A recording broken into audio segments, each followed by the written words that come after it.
چنانچہ ایک آخری واقعہ سنا کر یہ عادل اپنی بات کو سمیٹتا ہے.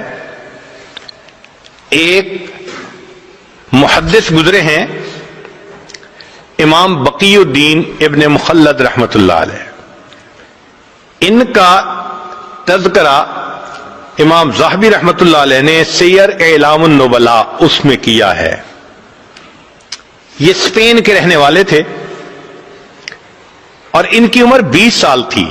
اب ذرا غور کیجئے کہ 20 سال کا نوجوان، اس میں تو دنیا کی تمنائیں، خواہشات، شہوتیں اتنی ہوتی ہیں کہ علم کی طلب اس کے اندر بہت کم ہوتی ہے. اور یہ علم کی طلب کے اندر ایسے ڈوبے ہوئے تھے کہ ہر قربانی کے لیے تیار. کہتے ہیں میں نے ایک بڑی کشتی کے اوپر سواری کر لی اور مجھے بہت سارا وقت، حصہ جو ہے سفر کا، وہ سمندر کے ذریعے طے کرنا تھا. اللہ کی شان، ہماری کشتی وہ طوفان میں گر گئی، ہائی ٹائیڈ کے اندر گر گئی. اور جب ہائی ٹائیڈ کے اندر کشتی گر جائے تو ایسے لگتا ہے کہ ابھی الٹ جائے گی. ہم لوگوں کو بیماری ہو گئی، جو پیٹ میں تھا وہ سب ہم نے کہہ کر دی، طبیعت خراب، کچھ کھانے کو دل نہیں چاہتا. پھر ہمارے پاس پینے کو پانی بھی نہ رہا تو ہم سمندر کا نمکین پانی پیتے تھے. پھر ایک وقت آیا کھانے کو بھی کچھ نہ رہا. ہمیں 1.5-2 مہینے وہاں طوفان نے گھیرے رکھا، ہم سفر نہیں کر سکے. اب کپڑے بھی میلے، نان نفقہ بھی ختم، اور سمندر کے اندر ہم اپنی موت کے انتظار میں. مگر اللہ کی شان کہ اللہ رب العزت نے حفاظت کرنی تھی. طوفان ختم ہوا اور ہمارا سفر شروع ہوا، اور ایک وقت آیا کہ ہماری کشتی کنارے لگی. میں نیچے اترا، اپنی گٹھری میں نے اپنے کندھے پر اٹھائی، سر پہ اٹھائی، اور میں نے سفر شروع کیا. اس لیے کہ مجھے کئی 100 میل کا سفر پیدل کرنا تھا. جانا کہاں تھا؟ بغداد جانا تھا، امام احمد بن حنبل رحمت اللہ علیہ سے حدیث پڑھنے کے لیے. یہ ان کے دل کی تمنا تھی. کہتے ہیں کہ میں دن رات پیدل چلتا رہا، سفر کرتا رہا، حتیٰ کہ جب میں نے بغداد شہر کو دیکھا نا آنکھوں کے سامنے تو میرے جسم نے جواب دے دیا. اتنی تھکن تھی، میں ایک درخت کے نیچے گٹھڑی کو رکھ کر لیٹ گیا اور بہت گہری نیند سو گیا. جب سو کے اٹھا تو میں نے کہا کہ چلو میں شہر جاتا ہوں. تو میں نے راستے میں ایک بندے کو آتے ہوئے دیکھا. میں نے اس بندے کو سلام کر کے پوچھا کہ سناؤ امام احمد بن حنبل کا کیا حال ہے؟ اس نے کہا کیوں پوچھ رہے ہو؟ میں نے کہا میں اتنا دور سے سفر کر کے ان سے علم حاصل کرنے کے لیے آیا ہوں. اس بندے نے ٹھنڈی سانس لی. اے نوجوان، تمہاری یہ خواہش پوری نہیں ہو سکے گی. کیوں؟ اس نے کہا کہ حاکم وقت امام احمد بن حنبل سے کسی وجہ سے ناراض ہو گیا ہے. اس نے ان کو گھر میں نظر بند کر دیا ہے. نہ کوئی بندہ ان سے مل سکتا ہے، نہ وہ کسی بندے سے مل سکتے ہیں. تم تو علم حاصل نہیں کر سکو گے. کہتے ہیں کہ یہ خبر بجلی بن کے گری میرے دل پر.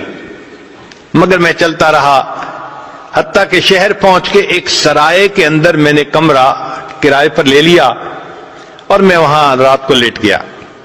اگلے دن اٹھا تو میں نے سوچا اتنا بڑا شہر ہے، آخر کہیں تو حدیث کا درس ہوتا ہوگا. تو مجھے پتا چلا کہ عصر کی نماز کے بعد ایک محدث تھے جو استاد المحدثین تھے، یحییٰ ابن معین رحمت اللہ علیہ، جو جرح اور تعدیل کے امام کہے جاتے ہیں. وہ حدیث کا درس دیتے تھے. میں عصر کے بعد وہاں پہنچ گیا. انہوں نے ایک حدیث مبارکہ پڑھائی، پھر بتایا، پھر اس کے بعد کوسچن آنسر کی نشست شروع ہوئی. تو لوگوں نے ان سے روات کے بارے میں سوال پوچھنے شروع کر دیے. فلاں راوی کے بارے میں آپ کیا کہتے ہیں، فلاں راوی کے بارے میں. تو کہنے لگے کہ یحییٰ بن معین رحمت اللہ علیہ وہ جواب دینے لگے. تو میں اٹھا اور میں نے اٹھ کر کہا کہ جی آپ ہشام بن عمار کے بارے میں کیا کہتے ہیں؟ ان کا وہ چادر والے؟ میں نے کہا ہاں. کہنے لگے اگر ان کی چادر کے نیچے تکبر بھی آ جائے تو بھی ان کی ثقافت میں کوئی فرق نہیں پڑتا. یعنی وہ اتنے ثقہ ہیں، پکے بندے۔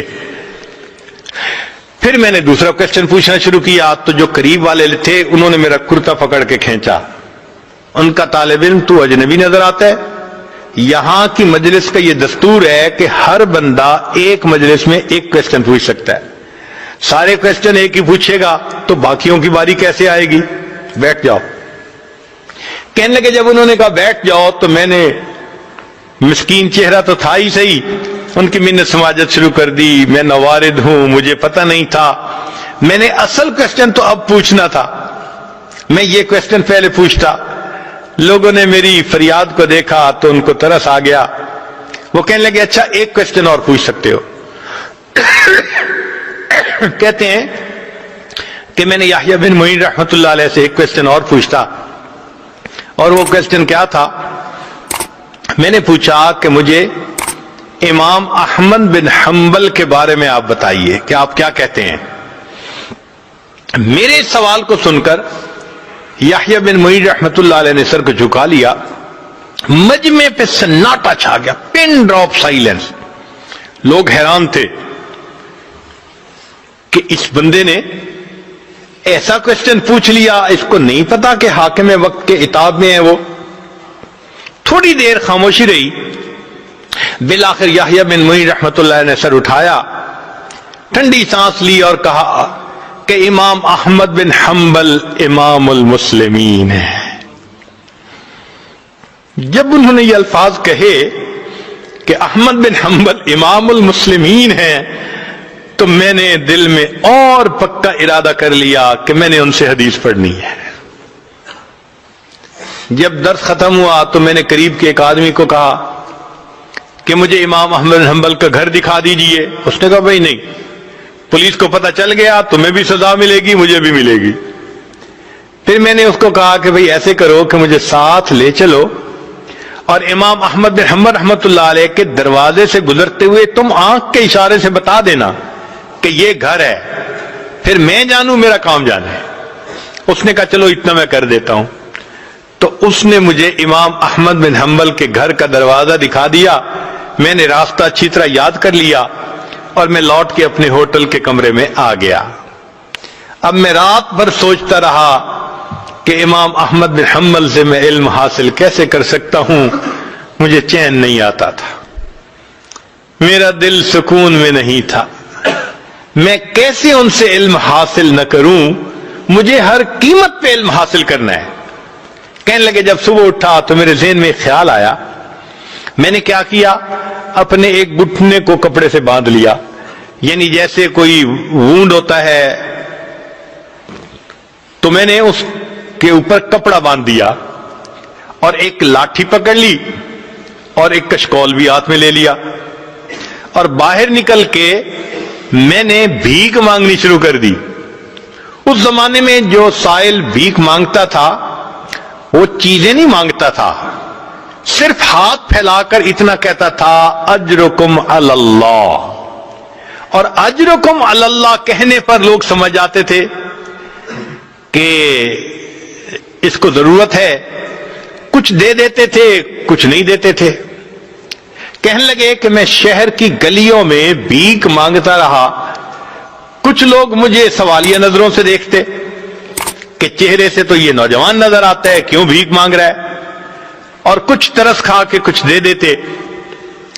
میرے لیے بھی یہ ایک عجیب ایمبیرسمنٹ والی کنڈیشن تھی کہ میں بھیک مانگ رہا تھا لوگوں سے اور ان کی طرح طرح کی نظریں میں برداشت کر رہا تھا۔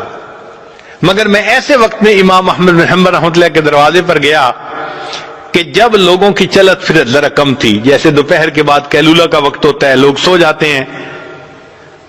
اس وقت پہنچ کر میں نے بڑے درد سے یہی آواز لگائی اجرکم علی اللہ، اجرکم علی اللہ۔ میری آواز سن کر امام احمد بن حنبل رحمۃ اللہ علیہ نے بھی سوچا کوئی بڑا ہی محتاج ہے جو میرے دروازے پہ آیا ہے۔ امام صاحب نے دروازہ کھولا، ان کے ہاتھ میں ایک سکہ تھا جو وہ مجھے دینا چاہتے تھے۔ جب وہ سکہ مجھے دینے لگے اس وقت میں نے کہا حضرت میں مال کا فقیر نہیں، میں علم کا طلبگار ہوں، میں سنتوں کو جمع کرنے والا ہوں، اتنا لمبا سفر کر کے میں یہاں پہنچا ہوں، مجھے آپ سے علم حاصل کرنا ہے۔ امام صاحب نے کہا میں پڑھا نہیں سکتا، تم میرے گھر آ نہیں سکتے۔ میں نے کہا حضرت میں سارا دن بھیک مانگتا رہوں گا کہ لوگ مجھے بھکاری سمجھیں، مگر اس وقت میں آپ کے دروازے پر آ کر صدا لگاؤں گا، آپ یہی سکہ لے کر دروازہ کھول دینا، اگر کوئی بندہ موجود ہو تو سکہ دے کے چلے جانا، اور اگر بندہ موجود نہ ہو تو کچھ احادیث مجھے سنا دینا۔ امام صاحب اس پہ تیار ہو گئے، کہتے ہیں پورا سال میں بغداد میں بھیک مانگتا تھا، اور پھر ایک وقت میں استاد کے پاس پہنچ کے وہ کبھی چند حدیثیں سنا دیتے اور میں ان کو سنتے ہی یاد کر لیتا تھا۔ اس طرح میں نے ایک سال امام احمد بن حنبل رحمۃ اللہ علیہ سے علم حاصل کیا۔ اللہ کی شان کے ایک سال کے بعد جو وقت کا حاکم تھا وہ فوت ہو گیا، جو نیا حاکم بنا اس کو امام احمد بن حنبل رحمۃ اللہ علیہ سے عقیدت تھی، اس نے نظر بندی بھی ختم کر دی اور مسجد میں دوبارہ درس بھی شروع کروا دیا۔ جب پہلا دن امام صاحب نے درس دینا تھا تو جامع مسجد لوگوں سے کھچا کھچ بھری ہوئی تھی، میں بھی وہاں پہنچا مگر آگے جانے کی جگہ نہیں ملتی تھی۔ بڑی محنت کوشش کے بعد میں ذرا آگے گیا، امام صاحب نے دور سے مجھے دیکھا تو امام صاحب نے فرمایا لوگو ذرا راستہ دے دو، علم کا صحیح طلبگار تو یہ نوجوان ہے۔ علم کی تاریخ میں ایسے بھی حضرات گزرے کہ جو بھیک مانگنے کے بہانے